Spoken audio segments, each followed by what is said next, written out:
नमस्कार साथियों। देखिए आज मैं आपको बहुत महत्वपूर्ण बात शेयर करने जा रहा हूं आपके साथ। बहुत से बच्चों के व्हाट्सएप पे मैसेज आ रहे हैं, कमेंट्स में मैसेज आ रहे हैं या फ़ोन कॉल करके पूछ रहे हैं कि सर एमपी बोर्ड का सिलेबस क्या रहेगा, जीव विज्ञान विषय का सर पता नहीं चल पा रहा है हमको।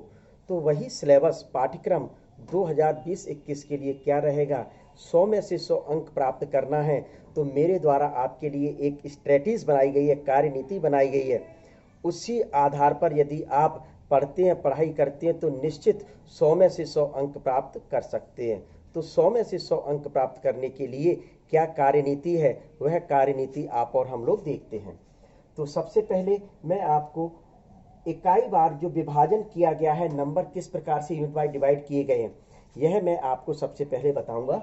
तो देखिए, इकाई एनसीईआरटी सिलेबस चूंकि एमपी में क्या पूरे देश में लागू हो चुका है, 11th-12th मतलब पूरे क्लासों में एनसीईआरटी सिलेबस लागू हो चुका है। तो एनसीईआरटी सिलेबस के अकॉर्डिंग कक्षा 11 से लेकर 12 तक यूनिट के नंबर क्रम से दिए हुए, सीक्वेंस में दिए हुए हैं। तो 1 से लेकर 5 जो यूनिट हैं वह 11th के अंतर्गत आती हैं, और 6 से लेकर 10 यानी 5 यूनिट 10 यूनिट जो हुई, तो वो 5 यूनिट किस में 12th क्लास में आती हैं। तो आप और हम लोग जैसे सामान्य तौर पर कह देते 12th के पाठ्यक्रम के आधार पर कि 1 इकाई, 2 इकाई, 3, 4, 5 इस प्रकार से यूनिट का डिवाइडेशन किया गया। और सेंट्रल वाइज जो एनसीईआरटी में निर्धारित किया गया, 1 को जो आप कह रहे हैं वह 6 नंबर की है, 2 को जो कह रहे हैं वह 7 नंबर की, 3 को जो कहते हैं वो 8 नंबर की, और 4 को कहते हैं 9 नंबर की, और 5 को कहते हैं 10 नंबर की। तो जो फर्स्ट यूनिट है वह अपनी जनन और रिप्रोडक्शन है, जो 14 नंबर की है। बेटा बहुत ही वेटेज है इस यूनिट का, 14 नंबर की है। इस यूनिट में कौन कौन से चैप्टर आपको स्टडी करने, कौन कौन से अध्याय आपको पढ़ना है। तो सबसे पहले देखिए, मैंने यहाँ भी वह सिलेबस लिख रखा है जो आप मतलब बहुत अच्छे ढंग से स्टडी कर सकते। जीवों में जनन, यूनिट 1 का सबसे पहला जो चैप्टर है जीवों में जनन, रिप्रोडक्शन इन ऑर्गेनिज्म, बहुत ही महत्वपूर्ण चैप्टर है। इस चैप्टर में जीवों में जनन से संबंधित सभी विषय वस्तुओं पर चर्चा की जाती है।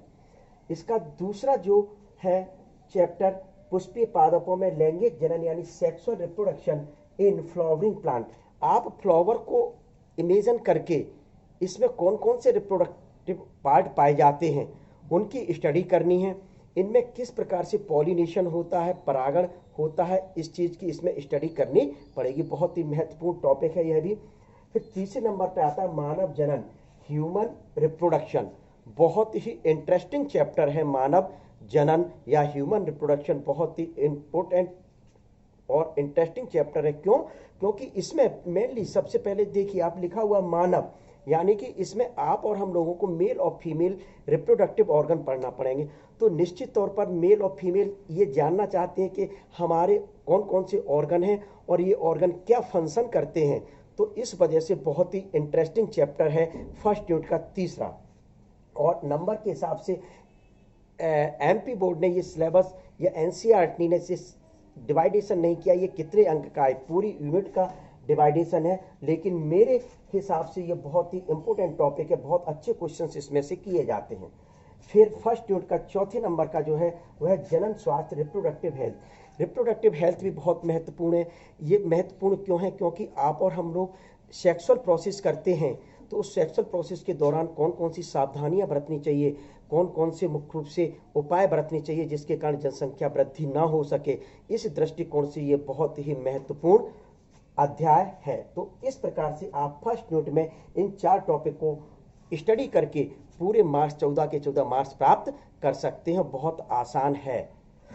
इसके साथ साथ मैं आपको एक चीज कहना चाहूंगा, ये बताने के बाद मैं आपको महत्वपूर्ण क्वेश्चंस कौन कौन से इनमें बनते हैं वह भी मैं आपको बताऊंगा चैप्टर वाइज। तो अब सेकंड जो यूनिट है आनुवांशिकी एवं विकास। आनुवांशिकी एवं विकास यानी जेनेटिक एंड इवोल्यूशन। जेनेटिक यानी कि जनरेशन टू जनरेशन जो कैरेक्टर ट्रांसफर होते हैं वो किस प्रकार से होते हैं, आप और हम लोगों में कौन से जेनेटिक मटेरियल पाए जाते हैं, ये चीज इसमें बताई जाएगी। दूसरा बताया जाएगा कि आप और हम लोगों के जो एंसेस्टर थे वहां से आज आप और हम लोगों का इवोल्यूशन कैसे हुआ, विकास कैसे हुआ, वह इस यूनिट में चर्चा की जाएगी। तो इस यूनिट के जो चैप्टर हैं वो कौन कौन से हैं? इस यूनिट में 3 चैप्टर आते हैं। पहला चैप्टर है वंशागति के सिद्धांत एवं विविधता। इस चैप्टर में आप मेंडल्स लॉ पढ़ेंगे।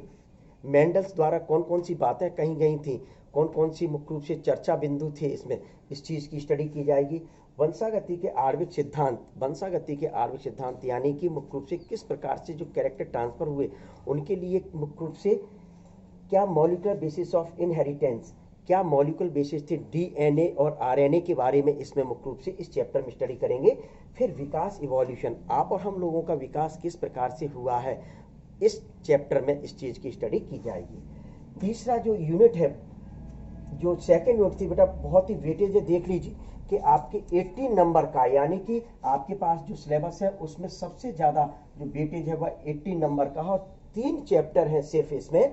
वंशागति के सिद्धांत में विविधता यानी principles of inheritance and variations, बहुत ही महत्वपूर्ण टॉपिक है, बहुत अच्छे क्वेश्चंस इसमें से बनते हैं। तो इस वजह से सबसे ज़्यादा वेटेज, सबसे ज़्यादा स्टडी जो करनी पड़ेगी अपने को वह 7 नंबर की जो यूनिट है, या फिर कहा जाए सेकंड नंबर की जो यूनिट है, बहुत ज़्यादा स्टडी इसमें करना पड़ेगी। क्यों? क्योंकि यह 18 नंबर का वेटेज है, ये 18 नंबर आपको दिला सकती हैं। तो इसमें मतलब वंशागति के आणविक सिद्धांत और विकास 3 चैप्टर की स्टडी कर लेते हैं तो आपको फुल मार्क्स, पूरे के पूरे मार्क्स मिल सकते हैं। और लेकिन विशेष ध्यान ये रखना पड़ेगा कि ये जो यूनिट है आप समझकर ही लिख सकते हैं, रटकर नहीं लिख सकते। तो इस वजह से इस यूनिट अपने टीचर्स के माध्यम से अच्छे ढंग से समझ लें।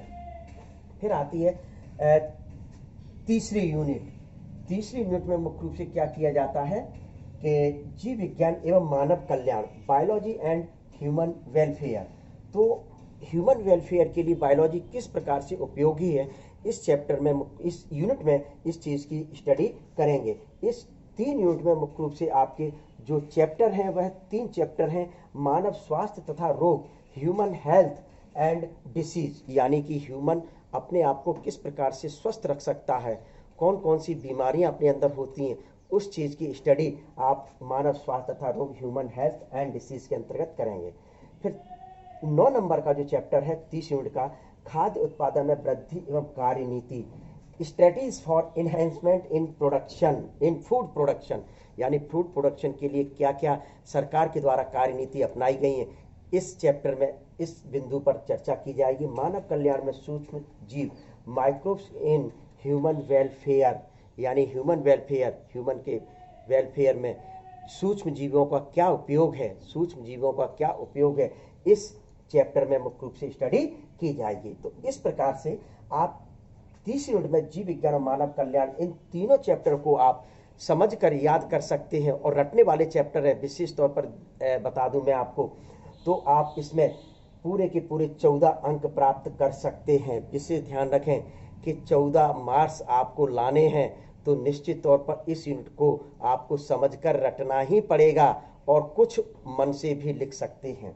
फिर चौथे नंबर की यूनिट आती है, यानी एनसीईआरटी के अकॉर्डिंग 9 नंबर की जो यूनिट है, इसमें जैव प्रौद्योगिकी एवं उनके अनुप्रयोग, जैव प्रौद्योगिकी एवं उनके अनुप्रयोग, बायोटेक्नोलॉजी एंड इट्स एप्लीकेशन, यानी कि बायोटेक के माध्यम से आप और हम लोग किस प्रकार से क्या कर सकते हैं, वह इस यूनिट में पढ़ाई की जाएगी। और ये जो यूनिट है वो 10 नंबर की वेटेज वाली है। तो विशेष ध्यान दें, आपको तैयार करना है बहुत अच्छे ढंग से, लेकिन मात्र 10 नंबर की है। तो इन अन्य यूनिट की अपेक्षा इस पर आपको समय कम देना है, समय कम देकर इसको बहुत अच्छे ढंग से तैयार करना है। तो यूनिट जो 4 है, इस यूनिट 4 में कौन कौन से चैप्टर आते हैं, सिर्फ इसमें 2 चैप्टर है। देखिए वेटेज भी कम है, केवल 10 मार्क्स हैं, इस वजह से 2 ही चैप्टर इसके अंतर्गत इंक्लूड किए गए हैं। जैव प्रौद्योगिकी सिद्धांत एवं प्रक्रम, जैव प्रौद्योगिकी सिद्धांत एवं प्रक्रम, बायोटेक्नोलॉजी प्रिंसिपल्स एंड प्रोसेस। तो इसमें आप क्या पढ़ेंगे, बायोटेक्नोलॉजी के क्या प्रिंसिपल्स हैं और उनके क्या प्रोसेस हैं, इसके अंतर्गत आप और हम लोग स्टडी करेंगे। फिर सेकंड जो चैप्टर है इसका, यानी कि 4th नंबर यूनिट का second chapter, I means according to book 12 number का जो चैप्टर है वह जैव प्रौद्योगिकी एवं उनके प्रयोग, biotechnology and its application. Biotechnology क्या होती है, इसके क्या क्या अनुप्रयोग हैं, क्या क्या प्रयोग हैं, इस चैप्टर में इस चीज़ की स्टडी कर सकते हैं। तो आप देखिए कितनी अच्छी स्ट्रेटजीज है कि इन 2 चैप्टर की स्ट्रेटजीज बनाकर, कार्यनीति बनाकर आप और हम लोग 10 मार्क्स आउट ऑफ 10 के 10 मार्क्स प्राप्त कर सकते हैं। तो इस वजह से आपको कम समय देते हुए अधिक मेहनत करें और पूरे के पूरे 10 अंक प्राप्त कर सकते हैं। फिर आती है 5th नंबर की यूनिट। तो 5th नंबर की जो यूनिट है अकॉर्डिंग टू एनसीईआरटी 10 नंबर की यूनिट है। इसमें पारिस्थितिकी विज्ञान एवं पर्यावरण पर चर्चा करेंगे, जो 14 नंबर का वेटेज दे रही है, 14 मार्क्स दे रही है आपको।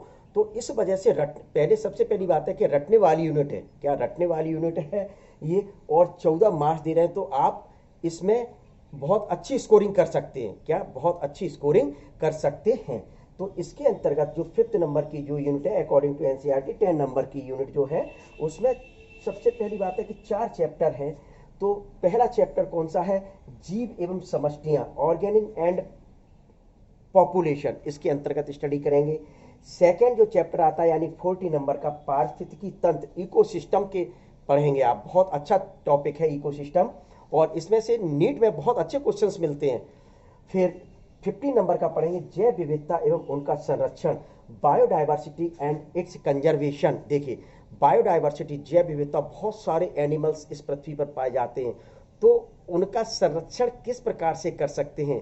तो इस हिसाब से ये टॉपिक बहुत अच्छा है कि आपको कंजर्वेशंस के बारे में बताया जाएगा, किस प्रकार से कंजर्वेशन किया जाता है, और हमारे मध्य प्रदेश में या अन्य स्टेट्स में कौन कौन से कंजर्वेशन के लिए मतलब बनाए गए हैं सरकार के द्वारा कंजर्व करने के लिए। तो इस चीज़ की स्टडी की जाएगी। और फिर है इसके बाद 16 नंबर का जो अध्याय है, चैप्टर है 5 मिनट का, या और इसके अकॉर्डिंग 4th नंबर का पर्यावरणीय मुद्दे, एनवायरमेंटल इश्यूज, पर्यावरणीय मुद्दे यानी कि किस प्रकार से पॉल्यूशन आज हो रहा है, इस एनवायरमेंट में पॉल्यूशन हो रहा है, कौन कौन सी पॉल्यूशन है, इनके बारे में आप इस पर चर्चा करेंगे। तो देखिए बच्चों, तो यदि आप लोग एक बिल्कुल कार्यनीति आप बना सकते हैं 12th का, जैसे ही आप 11th पास आउट होते हैं तो 12th के सिलेबस के बारे में पहले आप गहन अध्ययन कर लीजिए, कौन सी यूनिट कितने वेटेज की है, उसके हिसाब से आपको टाइम देना पड़ेगा, क्या उस मान से आपको टाइम देना पड़ेगा।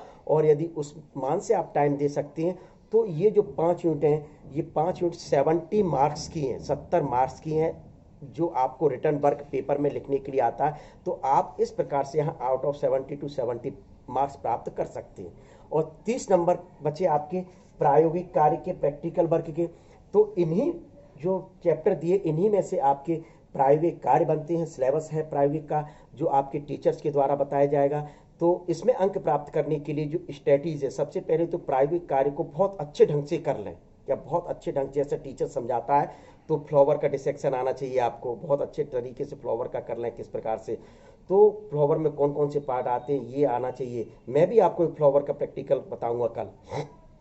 तो इस प्रकार से आप अंक ला सकते हैं। और दूसरा विशेष तौर पर आपका बिहेव टीचर्स के प्रति कैसा है, उस स्कूल के प्रति कैसा है, तो आप अपने टीचर्स के प्रति भी बिहेव बहुत अच्छा रखते हैं, संस्था के प्रति बिहेव अच्छा रखते हैं, आपका एक लुक आउट किस प्रकार का है, बिहेवियर किस प्रकार का, टॉकिंग किस प्रकार की टीचर्स और संस्था के प्रति, तो इसके ऊपर भी प्रैक्टिकल मार्क्स डिपेंड करते हैं। यदि आप पढ़ाई के साथ साथ, प्रैक्टिकल कार्य के साथ साथ यदि आपका बिहेवियर संस्था और टीचर्स के प्रति बहुत अच्छा है, तो आप, मैं कह रहा हूँ श्योर 100 to 100 मार्क्स यानी कि 30 में से 30 अंक प्राप्त कर सकते हैं। और इस प्रकार से यदि 30 में से 30 अंक यहाँ प्राप्त करते हैं तो 70 अंक ये आपके आ चुके हैं स्टडी करके, और 30 ये आ चुके, तो आप 100 मार्क्स बहुत आसानी से ला सकते हैं। तो मेरी आप लोगों को बहुत बहुत शुभकामनाएं हैं। इस स्ट्रेटजीज को, इस कार्यनीति को अपनाइए और आउट ऑफ 100 to 100 मार्क्स प्राप्त कर सकते हैं।